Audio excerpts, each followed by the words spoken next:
Hi friends, एक बार फिर से आप सभी का स्वागत है। बंधन है अभिनंदन। दोस्तों, आज हम करेंगे प्रैक्टिस सेट की श्रृंखला फिर से शुरू, क्योंकि मध्य प्रदेश लोक सेवा आयोग का पेपर होने वाला है। आइए देखेंगे। आज का पहला प्रश्न है, महाप्रभु वल्लभाचार्य के शिष्यों का वृत्तांत इस ग्रंथ में है। आपको बताना है महाप्रभु वल्लभाचार्य के शिष्यों का जो वृत्तांत है वह किस ग्रंथ में है। तो वह है, आप सभी को पता है, 84 वैष्णव की वार्ता सी में। तो याद रखेंगे, महाप्रभु वल्लभाचार्य के शिष्यों का वृत्तांत इस ग्रंथ में है, तो ऑप्शन सी सही होगा। आपको याद रखना होगा कि 84 वैष्णव की जो वार्ता पुस्तक है उसके लेखक हैं गोकुलनाथ। कौन है? गोकुलनाथ। नेक्स्ट, और जो यहाँ पे एक चीज़ और देख पा रहे हैं, 200 वैष्णव की वार्ता जो है इन्हीं गोकुलनाथ की रचना है। यहाँ पे भक्तमाल है, भक्तमाल की रचना है, भक्तमाल के रचनाकार है नाभादास। कौन है? तो नाभादास, नोट कर लीजिएगा। और भक्तमाल की जो रचना हुई है वह हुई है 1585 ईस्वी में। नेक्स्ट अगला प्रश्न है आज का दूसरा प्रश्न, काशी में हम प्रकट भये रामानंद चेताए, यह पंक्ति किसकी है? कबीर की, तुलसी की, सूर की, रैदास की? 2 नंबर का प्रश्न का आप सभी उत्तर देंगे। तो आप सभी को पता होगा कि यह बहुत प्रसिद्ध पंक्ति है, यह है कबीरदास की। ए ऑप्शन आपका सही होगा। कबीरदास की रचना है बीजक, जिसका संग्रह किया था धर्मदास ने। और 1400 बीजक का जो संकलन किए थे, आपको पता होगा धर्मदास जी, वह किए थे 1464 ईस्वी में। नोट कर लीजिएगा।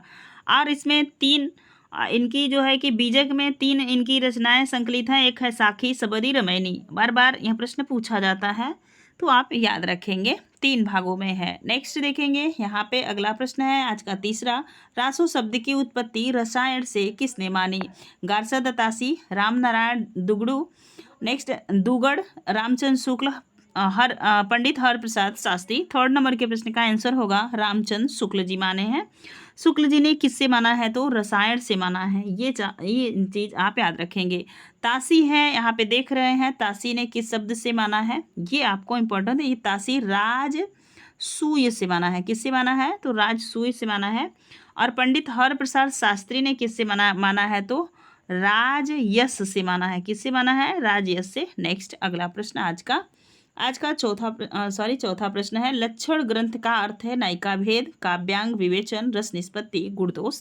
तो 4th नंबर के प्रश्न का आंसर होगा काव्यांग विवेचन। बी ऑप्शन आपका सही होगा। ये संस्कृत, आपको पता है, ये जो काव्यांग विवेचन है लक्षण ग्रंथ, तो आप सभी को पता है कि ये जो कवि थे पहले संस्कृत ग्रंथ में लक्षण सिद्धांत का अनुवाद किया करते थे। इसे हिंदी में भी लाया गया, तो इसी को हम कहेंगे काव्यांग विवेचन। काव्यांग अंग, काव्य के अंग में आता है रस, छंद, अलंकार, रीति, काव्य दोष और काव्य गुण। इसी सब को मिला के बनता है काव्य विवेचन। याद रखिएगा। नेक्स्ट आगे देखेंगे आज का पांचवा प्रश्न है, निम्नलिखित कवियों में रीति सिद्ध कौन है? बिहारी, घनानंद, मतीराम, तोस। आपको बताना है कि रीति सिद्ध कौन है। ए प्रश्न आपके सामने है, तो ए ऑप्शन आपका सही होगा। बिहारी रीति सिद्ध है, घनानंद रीति मुक्त है, मतीराम रीतिबद्ध है और तोस रीतिबद्ध है। नोट कर लीजिएगा। नेक्स्ट देखेंगे आप, बार बार रिपीट होने वाला प्रश्न है, अनुमितिवाद के प्रतिष्ठापक कौन है? भरत मुनि, आनंदवर्धन, शंकुक, अभिनवगुप्त। आपको बताना है अनुमितिवाद के हैं, तो ये शंकुक जी हैं। कौन है? शंकुक जी। और भरत मुनि ऑप्शन में दिए हुए हैं, इनको भी देख लीजिए। यह 2री सदी के रचयिता हैं। इनका जो है समय है 2री सदी माना जाता है। और इनकी प्रमुख ग्रंथ है नाट्य शास्त्र है। क्या है? नाट्य शास्त्र। नोट कर लीजिएगा। नेक्स्ट देखेंगे आप, यहाँ पे है आनंदवर्धन की रचना है ध्वन्यालोक। आनंद में क्या होता है? व्यक्ति ध्वनि का वर्धन करता है। आनंदवर्धन 9वीं सदी के हैं, इनको भी आप जानते रहिएगा। अब आते हैं अभिनव गुप्त है, इनका जो है कि 10वीं सदी और 11वीं सदी कहीं कहीं माना जाता है। इनकी रचना है तंत्रालोक। नेक्स्ट देखेंगे आप, 7वां प्रश्न है आज का, किंसुक कुसुम जानकर झपटा भौरा सुख की लाल चोच पर, तोते ने निष्ठोर चलाई जामुन का फल उसे सोचकर। इसमें कौन सा अलंकार है? आप सभी को पता है कि भौरा क्या कर रहा है? सुख की लाल चोच को देखकर क्या हुआ, उस पे रस लेने के लिए बैठा है। आप देखेंगे पूछा जा रहा है अलंकार क्या है, संदेह, स्वभावोक्ति, अनुक्ति, भ्रांतिमान। 7 नंबर के प्रश्न में यहाँ पे भ्रांतिमान अलंकार है। भौरे, भौरे में को भ्रम हो गया है, ठीक है। डी ऑप्शन आपका सही होगा। संदेह अलंकार क्या होता है, संदेह में क्या होता है कि चीज़ें क्या होता है, व्यक्ति वहाँ पे कंफ्यूज रहता है, संदेह बना रहता है, ठीक। जैसे इसका एक बहुत संदेह का एक बहुत अच्छा उदाहरण है तरनी, तनुजा, तट, तमाल, तउर व छाय। स्वभावोक्ति अलंकार क्या होता है, तो स्वभावोक्ति में आप देखेंगे इसमें अपनी इच्छा अनुसार लोग आपको बताएंगे कि मतलब इसमें क्या होना चाहिए। जैसे एक इसका बहुत प्रसिद्ध उदाहरण है शीस मुकुट कर काछनी कर मुरली उर्माल। अनुयुक्त में क्या होता है कि अन्य पे हम मुक्ति कहते हैं किसी और को और वह जाता है किसी और पे। आपने इसमें श्री कृष्ण का उदाहरण देखा होगा। नेक्स्ट देखेंगे काव्यालंकार। काव्यालंकार के रचयिता हैं, यहाँ पे प्रश्न पूछा जा रहा है आपसे। काव्यालंकार के रचयिता हैं भरत, कुंतक, भामह, दंडी। कौन है 8th नंबर के प्रश्न में, तो भामह जी हैं काव्यालंकार के रचयिता। यहाँ पे देखेंगे भरत 2री सदी के हैं, इनकी प्रमुख रचना नाट्यशास्त्र है जिसका जिक्र मैंने ऊपर कर लिया। कुंतक, कुंतक जो हैं ये 10वीं से 11वीं सदी के होते हैं, इनकी एक बहुत प्रसिद्ध रचना है वक्रोक्ति जीवितम। दंडी, दंडी है 7वीं सदी के, इनका एक रचना है काव्यादर्श, बहुत बार परीक्षा में पूछी जाती है। नेक्स्ट नंबर आपका आता है 9 नंबर का, निम्नलिखित में से कौन सा भारोपी परिवार की भाषा नहीं है। मराठी, गुजराती, मलयालम, हिंदी। 9 नंबर के प्रश्न में आप याद रखेंगे मलयालम जो है वह भारोपी परिवार की भाषा नहीं है, हिंदी भी है, गुजराती भी है और मराठी भी है। नेक्स्ट आगे देखेंगे आज का 10 नंबर का प्रश्न है, पूछा जा रहा है आपसे ब्रज भाषा कहाँ बोली जाती है। इलाहाबाद, ओरछा, झांसी, मथुरा, वृंदावन, बनारस। तो बहुत ईजी प्रश्न है, कई बार यहाँ रिपीट होता है। इसका आंसर हो जाएगा आपका सी ऑप्शन सही होगा। सी ऑप्शन में आप देखेंगे कि मथुरा और वृंदावन के अलावा कहाँ बोली जाती है, तो ये आपको याद रखना है। जैसे अलीगढ़, मैनपुरी, एटा, बदायूं। राजस्थान का जो भरतपुर, करौली, धौलपुर क्षेत्र है, इसमें सभी जगह क्या बोला जाता है, तो ब्रजभाषा बोली जाती है। इलाहाबाद में अवधी बोली जाती है, ये आप याद रखेंगे। ओरछा और झांसी में बुंदेली बोली जाती है, बनारस में भोजपुरी बोली जाती है। नेक्स्ट आगे चलेंगे, 11 नंबर का प्रश्न है आपके स्क्रीन पे। शिव पूजन विश्वजन की अर्चना में नहीं बाधक था इस वृष्टि का अभिमान। ये आप पंक्ति दी गई है, पूछी जा रही है किसकी पंक्ति है। भारत भूषण अग्रवाल, अज्ञेय, नैमिचंद जैन और त्रिलोचन की। 11 नंबर के प्रश्न में आप याद रखेंगे अज्ञेय की यह पंक्ति है, अज्ञेय की तार सप्तक से ली हुई है। और किस रचना से ली हुई है, तो यह ली हुई है कितनी शक्ति इनकी एक कविता है, वहीं से यह पंक्ति आपके समक्ष प्रस्तुत की जा रही है। नेक्स्ट देखेंगे आप भारत भूषण अग्रवाल हैं, तो इनकी एक बहुत प्रसिद्ध जो है कि एक पंक्ति पूछी जाती है जो है रस तो अनंत था अंजुरी भर ही पिया जी में बसंत था यह फूल ही दिया। नेमिचंद जैन कितने दिनों बाद आज फिर हम तुमसे सामना हुआ है। त्रिलोचन का बहुत बार पूछा जाता है ना, फूल मेरे जीवन में आ रहे हैं आओ। तो ये है भैया इनकी त्रिलोचन की पंक्ति। अब देखेंगे 12 नंबर का प्रश्न है, मतवाला के संपादक हैं भारतेंदु हरिश्चंद्र, धर्मवीर भारती, निराला, शिवपूजन सहाय। तो मतवाला के संपादक हैं ये हैं निराला जी। नेक्स्ट देखिएगा साखी किसकी रचना है। शमशेर बहादुर सिंह, कीर्ति चौधरी, हरि नारायण व्यास, विजय देव नारायण शाही। तो साखी रचना है विजय देव नारायण शाही की। विजय देव नारायण शाही की कुछ और रचनाएं हैं जैसे मछली घर, संवाद तुमसे, आवाज हमारी जाएगी। अब देखेंगे आप शमशेर बहादुर हैं, इनकी कुछ रचना है चुका भी हूँ मैं अभी नहीं बात बोलेगी। कीर्ति चौधरी हैं, कीर्ति चौधरी 3रे सप्तक की महिला लेखिका हैं। कीर्ति चौधरी खुले हुए आसमान के नीचे इनकी प्रसिद्ध रचना है। अब आएंगे हरि नारायण व्यास जी, इनकी रचना है मृग और तृष्णा, त्रिकोण पर सूर्योदय, 1980 में इन्होंने लिखा है। अब देखिए 14 नंबर का प्रश्न आप सभी के स्क्रीन पे है, जीवन विवेक ही साहित्य विवेक है किसका कथन है। रामविलास शर्मा, हजारी प्रसाद द्विवेदी, मुक्तिबोध अज्ञेय। 14 नंबर के प्रश्न में आप याद रखेंगे हजारी प्रसाद द्विवेदी की यह जो है कि कथन है हजारी प्रसाद द्विवेदी का, जीवन विवेक ही साहित्य है। नेक्स्ट देखेंगे 15 नंबर का प्रश्न आपके स्क्रीन पे है। यहाँ पे एक चीज़ देखिएगा 15 नंबर के प्रश्न में निम्नलिखित में से कौन सा प्रगतिशील आलोचक नहीं है? नंदुलारे वाजपेयी, शिवदान सिंह चौहान, प्रकाश चंद्रगुप्त, रामविलास शर्मा। यह प्रश्न बहुत बार रिपीट होता है, इसको आप थोड़ा सा ध्यान से देखिए। तो नंदुलारे वाजपेयी जी प्रगतिशील आलोचक नहीं है। नेक्स्ट ए ऑप्शन आपका सही होगा। आगे चलें, अगला प्रश्न है आपके समक्ष 16 नंबर का। अल्मा कबूतरी किसकी रचना है? मृदुला गर्ग, गीतांजलि श्री, मैत्रेयी पुष्पा, चित्रा मुद्गल। अल्मा कबूतरी तो यह है मैत्रेयी पुष्पा जी की, और इसका जो प्रकाशन हुआ था 2000 ईस्वी में हुआ था, नोट कर लीजिएगा। और उपन्यास में जो है इनका 60उत्तरी कथा साहित्य की यह सशक्त लेखिका मानी जाती हैं मैत्रेयी पुष्पा जी। आगे देखेंगे इस उपन्यास में आप याद रखेंगे अल्मा कबूतरी में जो इसकी मूल जो है कि थीम जो है वह है उपन्यास, इस उपन्यास में मूल थीम इसका है कि बुंदेलखंड में बसने वाले कबूतरा जाति के जीवन संघर्ष का चित्रण इन्होंने किया है। उपन्यास में जरायमन पेशा में संलग्न कबूतरा जाति तथा कथित रूप से समाज में जो सभ्य कही जाने वाली कज्जा जाति के मध्य संघर्ष की पीड़ा इन्होंने उसमें लिया। इसमें पूरा जो अपमान का चित्रण है वही इसमें इन्होंने रखा है। अब आप देखेंगे मैत्रेयी पुष्पा जी की कुछ और रचनाएं हैं, जैसे स्मृति दंश, नोट कर लीजिएगा, 1990 में है। इदन्नम 1994 में है। चाक इनकी बहुत बार पूछी जाती है, यह 1997 में है। नेक्स्ट देखेंगे मृदुला गर्ग जी हैं। मृदुला गर्ग की रचना चितकोबरा, मैं, कठगुलाब, ये बार बार पूछा जाता है। गीतांजलि श्री को अभी जल्दी में अवार्ड मिला है, कमेंट सेक्शन में कमेंट के माध्यम से बताइएगा कौन सा अवार्ड इनको मिला है। गीतांजलि श्री 2001 में लिखे हैं तिरोहित, खाली जगह लिखी 2006 में, और रेत समाधि इसी पे इनको पुरस्कार मिला है। रेत की समाधि पे मैंने जो प्रश्न पूछा यहीं पे आपको मिल गया। रेत की समाधि 2018 में इन्होंने लिखा। कौन सा पुरस्कार मिला है ये आप हमें बताएंगे कमेंट सेक्शन में कमेंट के माध्यम से। अगला प्रश्न आपका 17 नंबर का है। विलोम किस नाटक का पात्र है? चंद्रगुप्त, अंधायुग, कोमल गंधार, आषाढ़ का एक दिन। तो विलोम आषाढ़ के एक दिन का पात्र है। यह पूरा जो है कि नाटक हमारे चैनल पर अपलोड है, आप समय निकाल के जरूर पढ़िएगा। और यह मोहन राकेश का बहुत प्रसिद्ध नाटक है। विलोम इसका पात्र है। नाटक में जो और पात्र हैं इनको नोट कर लीजिए, जैसे अंबिका है और मल्लिका है। अंबिका मल्लिका की माँ है। कालिदास है, दंतुल है, मातुल है, अनुस्वार और अनुनासिक है। ये दोनों बहुत बार पूछे जाते हैं कि अनुस्वार और वैसे तो आप व्याकरण में पढ़ते हैं अनुस्वार और अनुनासिक, लेकिन यहाँ पे जब आप देखेंगे तो ये नाटक के दोनों पात्र हैं। अब यहाँ पे आया है चंद्रगुप्त। चंद्रगुप्त जो नाटक है जयशंकर प्रसाद का है, इसका प्रकाशन 1931 ईस्वी में हुआ है।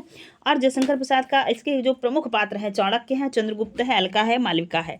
आगे देख रहे हैं अंधायुग, यह 5 भागों में विभाजित नाटक है। इसे आप धर्मवीर भारती जी का बड़ा गजब का नाटक है, समय निकाल के पढ़िएगा। इसके प्रमुख पात्र जो है कि अंधायुग जो नाटक है वह 1955 ईस्वी में लिखा गया है। और देखेंगे आप तो पूरा महाभारत के अंतिम 18वें दिन का इसमें जो है कि लेखक परिदृश्य खींचा हुआ है। और इसके प्रमुख पात्र अश्वत्थामा है, घृतराष्ट्र है, कृतवर्मा, संजय है। संजय के कई बार कथन भी पूछ लिए जाते हैं। ये आपकी समझ है सी ऑप्शन। यहाँ पे देखेंगे कोमल गांधार दिया हुआ है, तो कोमल गांधार जो है यह भीष्म जो है ये शंकर शेष का जो है कि यह शंकर शेष की रचना है। इसकी जो प्रसिद्ध देखेंगे पात्र हैं वो उसमें भीष्म है, गांधारी है, शकुनी है। तो समय निकाल के इसे आप पढ़िए कोमल गांधार। गांधार से आप गांधारी को रिलेट कर पाएंगे तो आपको ये पता है कि पौराणिक रचना है, क्योंकि पात्र इसके पौराणिक है। तो थोड़ा सा आप इन्हें पढ़ने का प्रयास कीजिएगा। आइए चलते हैं आपके 18 नंबर के प्रश्न पे। हिंदी साहित्य की उत्पत्ति है वैदिक संस्कृत, लौकिक संस्कृत, सौरसेनी, अपभ्रंश, प्राकृत से। 18 नंबर का प्रश्न इजी प्रश्न है, आप इसे याद रखेंगे कि यहाँ पे आप देख रहे हैं तो हिंदी भाषा की उत्पत्ति जो है वैसे तो वैदिक संस्कृत से मानी जाएगी, लौकिक संस्कृत दोनों होगा, इसके बाद सौरसेनी। यह आयोग इस प्रश्न में सबको स्टार नंबर दिया हुआ है, इसे आप नोट कर लीजिएगा। इसमें से आप देखेंगे कोई भी विकल्प सही नहीं है। तो आगे देखिए 19 नंबर के प्रश्न पे हम चलेंगे, इसे आप स्किप कर सकते हैं, ध्यान दीजिए। निम्नलिखित में से कौन सी कृति आत्मकथा है? कलम का सिपाही, चिड़ों पर चांदनी, अर्धकथानक, बाणभट्ट की आत्मकथा। बाणभट्ट की आत्मकथा शब्द से आप कभी नहीं घबराइएगा, क्योंकि आत्मकथा लगा हुआ है, लेकिन यह उपन्यास है। हजारी प्रसाद द्विवेदी का, HPD का, ठीक है, नोट कर लीजिएगा आप। चिड़ों पे चांदनी जो है यह निर्मल वर्मा की रचना है। चिड़ों पे चांदनी, कलम का सिपाही आप कमेंट सेक्शन में बताएंगे। अर्धकथानक क्या है? यह एक आत्मकथा है। 19 नंबर के प्रश्न का आपका आंसर सी सही होगा। हिंदी की पहली आत्मकथा है। नेक्स्ट देखिएगा अगला प्रश्न है 20 नंबर का। चितवन की छां निबंध संग्रह के रचयिता हैं बालकृष्ण भट्ट, हरिशंकर परसाई, विद्यानिवास मिश्र, हजारी प्रसाद द्विवेदी। चितवन की छां किसकी रचना है ये आपको बताना है। तो यह जानते हैं सभी विद्यानिवास मिश्र की रचना है किसकी है, विद्यानिवास मिश्र की। विद्यानिवास मिश्र कवि के निबंधकार तो शुक्लोत्तर युग के हैं, यह ललित निबंधकार हैं, ये भी आप याद रखेंगे। चितवन की छाँ का जो प्रकाशन वर्ष हुआ है वो 1900, आप याद रखेंगे चितवन की छाँ का जो प्रकाशन वर्ष है 1953 ईस्वी में हुआ है, नोट कर लीजिएगा। आगे आप देखेंगे कुछ अब हमारे प्रश्न जो है कि हरिशंकर परसाई को सभी जानते हैं। हरिशंकर परसाई जी व्यंग्य के लिए जाने जाते हैं। इनकी प्रमुख रचना है पगडंडियों का जमाना, ठिठुरता हुआ गणतंत्र और प्रेमचंद के फटे जूते, ये सब इनकी रचनाएं हैं। हरिशंकर आप देखेंगे हजारी प्रसाद द्विवेदी का अशोक का फूल, कल्पलता। और आगे देखेंगे आप बालकृष्ण भट्ट का तो साहित्य का सभ्यता से घनिष्ठ संबंध, महिला स्वतंत्र, यह उनकी कुछ महत्वपूर्ण रचनाएं हैं। आगे देखेंगे अब हमारा जो प्रश्न आ रहा है वह आ रहा है कालक्रमानुसार कैसे प्रश्न पूछे जाते हैं, ये आप देखिएगा जरा ध्यान से। यहाँ पे देखेंगे आप 21 नंबर में पूछा जा रहा है कालक्रम के अनुसार चतुर्सेन शास्त्री के उपन्यासों का क्रम बताना है आपको। तो सबसे पहले हम देखेंगे हृदय की परख 1918 ईस्वी में इसका प्रकाशन हुआ है। इसके बाद देखेंगे हृदय की प्यास, हृदय की प्यास का जो प्रकाशन हुआ 1931 ईस्वी में हुआ है। अमर अभिलाषा, एक तो फूल की अभिलाषा, एक दूसरा है यहाँ पे देख पा रहे हैं अमर की अभिलाषा, तो 1933 ईस्वी में इसका प्रकाशन हुआ। एक है आत्मदाह, इसका प्रकाशन 1937 ईस्वी में हुआ है। इस हिसाब से आपका ए ऑप्शन सही हो रहा है, जो कि मैंने यहाँ पे आपको बताने का प्रयास किया है। नेक्स्ट देखेंगे आगे, अगला प्रश्न है 22 नंबर का। यहाँ पे देखिए ये भी प्रश्न, ये यूजीसी के कुछ चहेते प्रश्न होते हैं, कहानियों के सही अनुक्रम आपको बताने हैं। तो यहाँ पे आप देखेंगे सबसे पहली कहानी कौन सी है, तो यहाँ पे आपको पता चल रहा होगा ग्राम है, क्योंकि ग्राम का प्रकाशन 1911 ईस्वी में हुआ है, जयशंकर प्रसाद की रचना है। इसके बाद देखेंगे कफन, कफन किसकी है, तो कफन आप सबको पता है 1936 ईस्वी में लिखी गई है। और यहाँ अंतिम कहानी है, किसकी अंतिम कहानी, तो मुंशी प्रेमचंद की कहानी है। अब देख रहे हैं डिप्टी कलेक्ट्री, डिप्टी कलेक्ट्री है, इसका प्रकाशन वर्ष 1956 ईस्वी में हुआ है। और यह किसकी रचना है ये आपको बताना है, तो यह है अमरकांत का। इसके भी देखेंगे पाल मोगरा का स्कूटर, यह किसका है, तो यह है जो उदय उदय उदय प्रकाश का है, 1997 ईस्वी में लिखा गया है। इस हिसाब से आप अपने क्रम को लगा लीजिए और आपका आंसर यहाँ पे बी ऑप्शन आपका सही हो रहा है। नेक्स्ट देखेंगे आगे 23 नंबर का प्रश्न आपको बताना है। 23 नंबर का प्रश्न यहाँ पे आप देख लीजिए, ये रहा आपका 23 नंबर का प्रश्न। निम्नलिखित नाटकों का सही अनुक्रम कौन सा है ये बताना है। सबसे पहले आप देखेंगे कोणार्क पूरा जो है, कोणार्क पूरा हमारे चैनल पे अपलोड है, समय निकाल के पढ़िए। शिल्पी के जीवन की पूरी इर्द गिर्द कथा इसमें दिखाई गई है। आगे देखेंगे अब यहाँ पे देखेंगे, थोड़ा सा ध्यान दीजिएगा। कोणार्क 1951 ईस्वी में लिखा हुआ है, कहीं कहीं इसका प्रकाशन वर्ष आपको थोड़ा सा अलग मिलेगा, तो आप याद रखेंगे। कोणार्क जगदीश चंद्र माथुर की रचना है, किसकी है, जगदीश चंद्र माथुर की। यहाँ पे एक हम प्रकाशन वर्ष के अनुसार सबसे पहले आएंगे भारत दुर्दशा, भारत दुर्दशा 1976 ईस्वी में किसकी रचना है, तो भारतेंदु की। देखेंगे राजश्री जयशंकर प्रसाद की है, 1915 ईस्वी में, नोट करते जाइएगा। इसके बाद आएगी कोणार्क, कोणार्क का मैंने 51 बता दिया है, 1951 यहाँ पे। अब देखेंगे खजुराहे को शिल्पी शंकरशेष की रचना है, किसकी है, शंकरशेष की। इस हिसाब से आपका डी ऑप्शन सही होगा। कौन सा ऑप्शन सही होगा, तो डी नोट कर लीजिएगा। आगे चलिए नेक्स्ट प्रश्न देखेंगे 24 नंबर का। 24 नंबर का प्रश्न देखेंगे काल क्रमानुसार ग्रंथों का सही अनुक्रम आपको बताना है, कौन सी ग्रंथ कब आई है। आप देखेंगे यहाँ पे 24 नंबर के प्रश्न का देखिएगा। सबसे पहले हम यहाँ पे देखेंगे नाट्यशास्त्र, जो कि भरत मुनि की रचना है और यह दूसरी सदी की मानी जाती है, तो यहाँ पे यही ऑप्शन आपका सही हो गया बी। बाकी आप काव्य अलंकार सूत्रवृत्ति किसकी है, तो काव्य अलंकार सूत्रवृत्ति वामन की है, 8वीं 9वीं सदी की बीच की। इसके बाद देखेंगे 10 रूपक है, 10 रूपक किसकी है, तो 10 रूपक धनंजय की है, काव्य प्रकाश मम्मट की है, 11वीं सदी की। ये आपका बी ऑप्शन सही होगा। नेक्स्ट देखेंगे 25 नंबर का प्रश्न रहा आपकी स्क्रीन पे। थोड़ा सा प्रश्न को छोटा करते हैं, यूजीसी का चहेता प्रश्न है 25 नंबर का। प्रकाशन काल के अनुसार निम्नलिखित यात्रा वर्णनों का सही अनुक्रम आपको बताना है। तो सबसे पहले आप याद रखेंगे कि यहाँ पे अरे यावर याद रहेगा, यह रचना अज्ञेय जी की है, 1953 ईस्वी में। कब लिखे हैं, 1953 में। आगे देखेंगे देश विदेश, देश विदेश किसकी रचना है, तो यह है दिनकर जी की, रामधारी सिंह दिनकर की, 1957 ईस्वी में इसकी रचना हुई है। हस्ते निर्झर दहकती मिट्टी विष्णु प्रभाकर का है, क्या है, हस्ते निर्झर दहकती मिट्टी, यह किसका है, तो यह विष्णु प्रभाकर का है। देखेंगे 1966 ईस्वी में लिखी हुई है, कब की है, 1966 में। अब है तंत्रालोक से यंत्रालोक तक, यह नगेंद्र की रचना है, 1968 ईस्वी में लिखी हुई है। तो यहाँ पे आप देखेंगे जो तंत्रालोक से यंत्रालोक तक है, जो लास्ट में होगी वही यहाँ पे आपका आंसर हो जाएगा। तो ये आपका डी आंसर सही हो गया। आइए आगे चलते हैं नेक्स्ट प्रश्न की तरफ। 27 नंबर का प्रश्न है ज्ञानपीठ यहाँ पे देख रहे हैं पत्रिका से प्रश्न पूछा जा रहा है, सॉरी। ज्ञानपीठ पुरस्कार प्राप्त रचनाकारों का सही अनुक्रम देना। सबसे पहले किसको ज्ञानपीठ पुरस्कार मिला है ये आपको बताना होगा। सबसे पहले 1972 में दिनकर को मिला था। कब मिला था? दिनकर को उर्वशी के लिए मिला था। आगे देखेंगे, यह उर्वशी पूछा जाता है कैसे काव्य है? तो प्रबंध काव्य है। अज्ञे जी को दोबारा मिला था, तो अज्ञे जी को मिला था। अज्ञे जी का आप देखेंगे यह कब मिला था? तो 1978 ईस्वी में मिला था। इसके बाद आ जाएंगे, आप देखेंगे निर्मल वर्मा। निर्मल वर्मा को मिला था, निर्मल वर्मा को मिला था संपूर्ण साहित्य 1999 ईस्वी में। नेक्स्ट आगे देखेंगे कुंवर सिंह, इनको मिला था 2005 में, कुंवर सिंह संपूर्ण साहित्य पे। नेक्स्ट यह प्रश्न का आंसर हो जाएगा आपका ऑप्शन नंबर सी। सबसे पहले देखेंगे उर्वशी पे, अज्ञे को मिला 1978 में। इसके बाद निर्मल वर्मा को संपूर्ण साहित्य पे और कुंवर नारायण को संपूर्ण साहित्य पे सन 2005 में मिला था। अगला प्रश्न देखेंगे, आदिकाल की जो रचनाएं दी हुई हैं वह कालक्रमानुसार से आपको बताना है। 28 नंबर का प्रश्न आपके स्क्रीन पे है, तो आप थोड़ा सा ध्यान दीजिएगा। तो देखिएगा, तो बाहुबली भरतेश्वर बाहुबली रास किसकी रचना है? तो यह बहुत बार प्रश्न सिंपल सा पूछा जाता है, तो शालिभद्र सूर्य क्या है? इसके बाद देखेंगे स्थूल भद्र रास किसकी है? तो यह है जिन धर्म शुरू की। इसके बाद आते हैं नेमिनाथ रास, और यह है मुनि सुमतिगण की है। नेक्स्ट देखेंगे आप, यहाँ पे आ रहे हैं संगीत रत्नाकर। संगीत रत्नाकर जो रचना है वह है सारंगदेव की, 12वीं सदी की है। किसकी है? 12वीं सदी की। अब आपको याद रखना होगा यह 11वीं सदी की रचना है। नेक्स्ट देखेंगे शालिभद्र सूरी की जो है यहाँ 1209 की है। इसके बाद देखेंगे नेमिनाथ जैन की 1213 ईस्वी की है।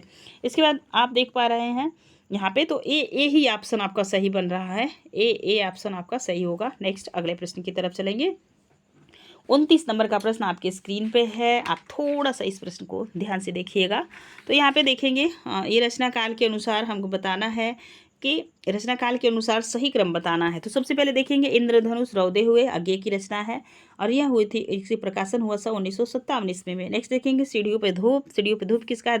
रघुवीर सहाय का है, 1960 ईस्वी का। कब का है? 1960 का। इसके बाद देखिए नए इलाके। नए इलाके जो है यह किसका है? यह है 1900 जो है कि 96 ईस्वी में हुआ। इसका प्रकाशन अमर अरुण कमल का है। बाजस्रवा के बहाने कुंवर नारायण का है। यह इसका प्रकाशन हुआ था, आप देखेंगे 2008 ईस्वी में। इस हिसाब से ए ऑप्शन आपका सही होगा। नोट कर लीजिएगा। जो भी प्रश्न आपके लिए नए हों आप उन्हें जरूर नोट कीजिए, और आप ध्यान से देखिए प्रश्नों का नेचर, कैसे प्रश्न पूछा जाते हैं। यहाँ पे हम कर रहे हैं प्रैक्टिस सेट की इस श्रृंखला में। अब आ गए हम 30 नंबर के प्रश्न में।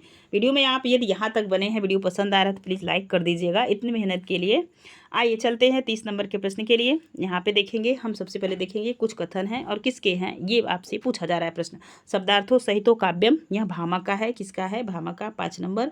शरीर ताव दृष्टार्थम व्यवच्छिन्नम पदावली, बी आप देखेंगे यह किसका है? तो यह है दंडी की, दंडी जी की है। Next 4 number. इसके बाद देखेंगे रमणीयार्थम प्रतिपादकम शब्दः काव्यम, तो यह है पंडित जगन्नाथ का। वाक्य रसात्मक विश्वनाथ का है। किसका है? वाक्य रसात्मक विश्वनाथ जी का है। 2 नंबर। यहाँ पे डी का दूसरा, यहाँ पे आपका प्रश्न सही हो गया। सी ऑप्शन आपका सही है। नेक्स्ट अगले प्रश्न की तरफ चलेंगे। प्रश्न थोड़ा सा बड़ा है तो हम स्क्रीन को थोड़ा सा बड़ा कर देते हैं। 31 नंबर का प्रश्न, लिखित में से लिखित को सुमेलित करना है। अभिव्यंजनावाद, अंतश्चेतनावादी, यथार्थ, सुक्षमतावाद, संप्रेषण, ये आपको बताना हो 31 नंबर के प्रश्न का। थोड़ा सा ध्यान दीजिए। अभिव्यंजनावाद किसका है? तो क्रोचे का है। किसका है? क्रोचे का है। 3 नंबर। अंतश्चेतनावादी यथार्थवाद किसका है? तो DS लॉरेंस का है। किसका है? 5 नंबर। स्वच्छंदतावाद किसका है? वर्ड्सवर्थ का है। आप सभी को पता है स्वच्छंदतावाद वर्ड्सवर्थ का है। जो भी आपको पहले आता है तो आप मिला लेंगे। यहाँ पे आप देखिएगा कि सी में दूसरा 2 जगह है, मतलब बी और सी कट गया। अब आप देखिएगा संप्रेषण का सिद्धांत किसका है? तो संप्रेषण का ये रिचर्ड का है। किसका है? रिचर्ड का है।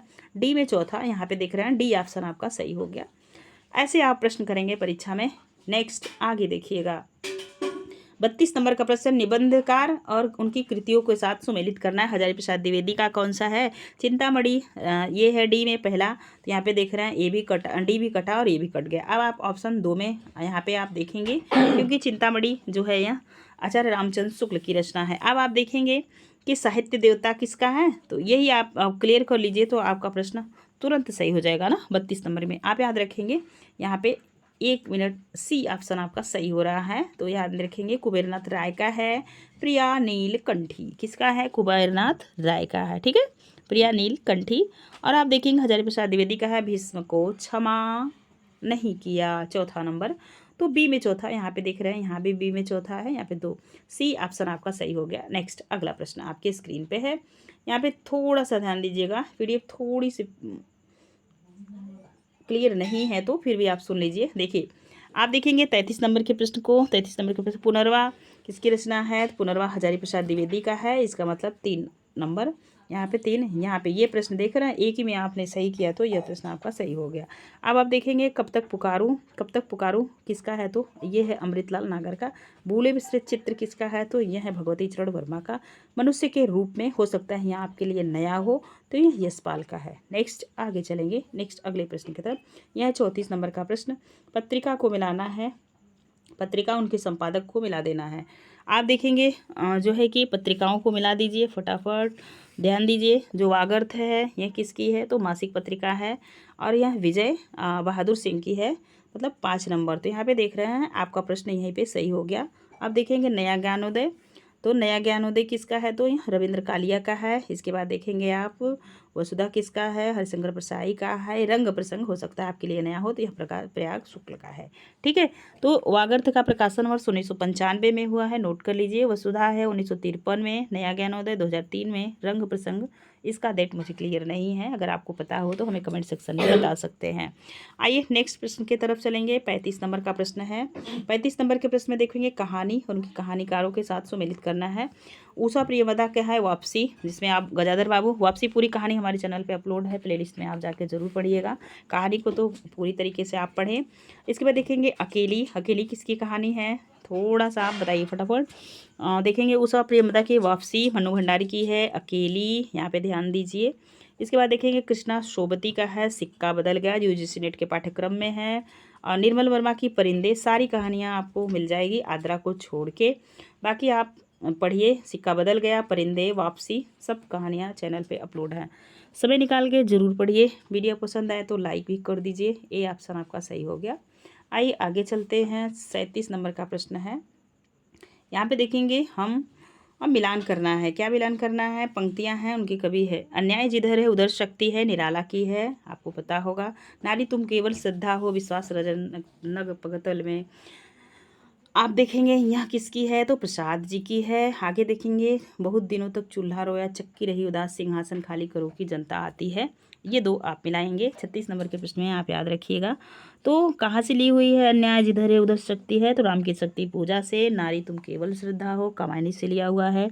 बहुत दिनों तक चूल्हा रोया, चक्की रही उदास नागार्जुन की है। किसकी है? नागार्जुन की है। इसके बाद देखेंगे सिंहासन खाली करो कि जनता आती होगी, यह दिनकर जी की है। किसकी है? दिनकर की है। तो आइए आगे चलते हैं। नेक्स्ट इसको आप यहाँ पे लगा लीजिएगा क्योंकि मैंने ऊपर मिला दिया था, तो आप ध्यान देंगे इसका ऑप्शन सी सही होगा।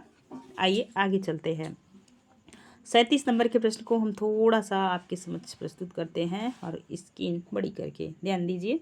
विधा को उनकी रचना के साथ सुमेलित करना है। अब आपको विधा मिलानी है और यह किसकी है? तो ये आपको थोड़ा सा ध्यान देना होगा। कविता है, यह कविता किसकी है? तो उदय प्रकाश की है। किसकी? 1 मिनट ध्यान देंगे तो कविता है, ये कविता है अबूतर कबूतर। और अबूतर कबूतर किसकी रचना है? तो उदय प्रकाश की है। उदय प्रकाश की, नोट कर लीजिए।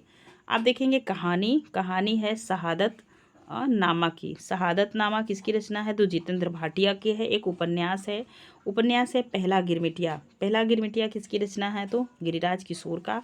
नाटक देखेंगे, नाटक देहांतर का है। नाटक देहांतर है, यह किसकी रचना है? तो नंद किशोर के है। किसकी है? नंद किशोर की। आपका ऑप्शन ए ही सही होगा, मिला दीजिएगा। आइए आगे चलते हैं। पात्र उनके कृति के साथ हमें सुमेलित करना है। यहाँ पे हैं पात्र और किस रचना से लिए हैं। जैसे देखेंगे आप रेखा है, तो रेखा नदी के द्वीप से है। अब आप देखेंगे डॉक्टर प्रशांत आते हैं महिला आंचल में। इसके बाद राय साहब, राय साहब कहाँ आएंगे? गोदान में। इसके बाद देखेंगे न्यूनिया, न्यूनिया पात्र है बाण भट्ट की आत्मकथा का। ए में 5वां, तो यहाँ पे देख रहे हैं आपका बी ऑप्शन सही हो रहा है। आगे चलिए नेक्स्ट प्रश्न आप देखेंगे 39 नंबर का यह प्रश्न है। तो यहाँ पे मिलान करना है नाटक उनके पात्र के साथ। चंद्रगुप्त, चंद्रगुप्त का कौन सा पात्र है? साढ़ का एक दिन का विलोम है। कौन है? विलोम है। इसके बाद देखेंगे आगे, सूर्य की अंतिम किरण से सूर्य की पहली किरण तक। 39 नंबर के प्रश्न को थोड़ा सा मिलाइए, थोड़ा सा ध्यान देना होगा। चंद्रगुप्त जयशंकर प्रसाद का नाटक है, 1931 इसमें लिखा है। इसके पात्र है सिंहरण, 4 नंबर। आषाढ़ का एक दिन, विलोम, 1 नंबर। इसके बाद देंगे सूर्य की अंतिम किरण से सूर्य की पहली किरण, सूर्य की अंतिम किरण से उक्का, ये 2 नंबर है। यहाँ पे देहांतर, देहांतर का जो पात्र है पुरु है। पुरु कौन है? पुरु, 5 नंबर। यहाँ पे देख पा रहेंगे आप 4 1 2 5। नेक्स्ट देखिए 4 1 2 5, यहाँ पे आपका बी ऑप्शन सही हो गया। नेक्स्ट देखेंगे आगे, अगला प्रश्न है। अगला प्रश्न यहाँ पे आप थोड़ा सा ध्यान दीजिएगा, तो सारे कथन एवं निष्कर्ष के प्रश्न हैं। यहाँ पे 40 नंबर से कुछ कथन निष्कर्ष दिए हुए हैं, आप क्लियर कर लिए, ध्यान दीजिए। अंत यहाँ पे देखेंगे, थोड़ा सा ध्यान दीजिए। आंतरिक संवेद्य भावों का रसग्राही अभिव्यक्ति कविता है। तर्क है क्योंकि कविता लोक रंजन से जुड़ी हुई है। अब आपको बताना है 40 नंबर में, तो याद रखिएगा इसका ए सही है। आंतरिक संवेद भाव का रसग्राही अभिव्यक्ति कविता है। जब लेखक या कवि किसी भी दृष्टिकोण से, कवि का दृष्टिकोण अलग होता है, सामान्य व्यक्ति उसी चीज को देखेंगे, उन्हें कोई फर्क नहीं पड़ने वाला। लेकिन जब एक कवि उस दृष्टि से देखेगा, तो क्योंकि यहाँ पे बताया जा रहा है आंतरिक, अंतर की जो भावना है, उसका जो संवेद्य है वह क्या है? रसग्राही है और अभिव्यक्ति है। जब वह उस चीज़ को बाहर करेगा तो लोग पाठक गण उससे जुड़ेंगे। ये बात तो बिल्कुल सही है। यहाँ पे आप थोड़ा सा ध्यान दीजिए, 1 मिनट। तो 40 नंबर में आप याद रखेंगे इसका ए सही है, परंतु आर गलत है। क्यों गलत है? क्योंकि कविता लोक रंजन से जुड़ी हुई है। क्या लोक रंजन से सिर्फ जुड़ी है? आप देखेंगे कवि की दृष्टि से, और सिर्फ कविता का मतलब मनोरंजन ही नहीं है, बहुत कुछ सीखा जाना है। अगर कविता सिखा नहीं पाती तो तुलसीदास की रामचरितमानस आज वर्तमान में घर घर में पूजी जाने वाली रचना नहीं होती। यह आप देखेंगे कि सिर्फ आपको खुशी नहीं प्रदान करती, वह आपको बहुत कुछ शारीरिक मानसिक रूप से आप व्यक्ति को क्या करती है? परिपूर्ण बनाती है। आप देखेंगे नेक्स्ट 41 नंबर का प्रश्न है। 41 नंबर का प्रश्न है, स्थापना है दंड कोप का ही एक विधान है। दूसरा देखेंगे तर्क है क्योंकि दंड से कोप समन होता है। अब आप बताइए 41 नंबर के प्रश्न में क्या सही है? तो दंड कोप का एक विधान है, बिल्कुल सही है, क्योंकि दंड से कोप समन होता है, ये भी सही है। दंड, जब क्रोधी व्यक्ति किसी को दंडित कर देता है तो उसके अंदर क्या होता है? उसका गुस्सा शांत हो जाता है। तो दोनों बातें सही हैं, ए भी सही है और आर भी सही है, तो बी ऑप्शन आपका सही होगा। स्थापना है, आप देखेंगे श्रद्धा का मूल तत्व दूसरे का महत्व स्वीकार करना है। अब अपने तरीके से आप बताएंगे 42 नंबर के प्रश्न को। श्रद्धा का मूल तत्व दूसरे का महत्व करना है, क्योंकि स्वार्थी और अभिमानियों के हृदय में श्रद्धा टिक सकती है? बिल्कुल नहीं, श्रद्धा टिकती नहीं। डी ऑप्शन आपका सही होगा, ए सही है, आर गलत है। आइए आगे चलते हैं। स्थापना है सबसे मधुर या रसमयी वाग्धारा वही है जो करुण प्रसंग लेकर चले। जरूरी नहीं है कि हर बार कविता में शोक ही हो, दुख ही हो। कभी कभी कवि आपको क्या करता है? चीज़ों से जोड़ने का भी काम करता है, तो ये आप याद रखेंगे। यहाँ पे आप देखेंगे कि सबसे मधुर या रसमयी वाग्धारा वही है जो करुण प्रसंग को लेकर चलती है, ये भी बात सही है। अब देखेंगे आगे, कविता में करुण प्रसंग अनिवार्य है, अनिवार्य नहीं है, आप ला भी सकते हैं, नहीं भी, ए ऑप्शन आपका सही हो गया। आगे देखेंगे, प्रेमचंद ने साहित्य में, आप ध्यान दीजिए, प्रेमचंद के साहित्य में मनुष्य के स्वास्थ्य का अन्वेषण किया गया है। प्रेमचंद की रचनाएं कल्पनाश्रित हैं। कैसे कह सकते हैं आपकी कल्पनाश्रित है सारी? 44 नंबर के प्रश्न को आप आंसर दीजिए, क्या होगा? तो ध्यान देंगे आप, तो यहाँ पे देखेंगे ये सही है। प्रेमचंद ने साहित्य में मनुष्य के सत्व का अन्वेषण किया है। जब आप इनकी कहानी पढ़ेंगे ठाकुर का कुआं, तो वास्तव में इन्होंने मनुष्यत्व को यहाँ पे प्राथमिकता दी है और गलत को इन्होंने गलत कहा है। तो ये डी ऑप्शन आपका सही होगा। प्रेमचंद की रचनाएं कल्पनाश्रित है, ये नहीं, आप नहीं कह सकते। तो यहाँ पे देखेंगे डी ऑप्शन सही होगा। नेक्स्ट देखेंगे 45 नंबर का प्रश्न आपके समक्ष है, और प्रश्न है कबीर क्रांतिकारी कवि थे, बिल्कुल सही। वीर और ओज उनकी कविता का मुख्य स्वर है, ये भी सही। 45 नंबर पे आप देखेंगे ना, तो दोनों चीज़ें क्या होंगी? एक्यूरेट सही होंगी।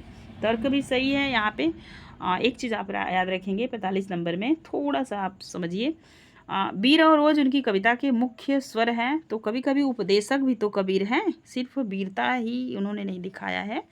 तो ये थोड़ा सा यहाँ पे देखेंगे तो सी ऑप्शन पहला सही है। कबीर क्रांतिकारी हैं, हाँ, उन्होंने अपनी कविता के माध्यम से क्रांति ला दी थी, जहाँ पे हिंदू और मुसलमान को एक मार्ग बताया था, बाकी लोगों ने दो राह पे उनको दे दिए थे, द्वैतवाद की स्थापना किए थे। लेकिन कबीर कहे दोनों एक हैं, बस इनके मजहब अलग अलग हैं, दोनों से निकलना होगा, एक मार्ग पे जाना होगा। तो कबीर की काफ़ी बातें आपको सही भी लगेंगी।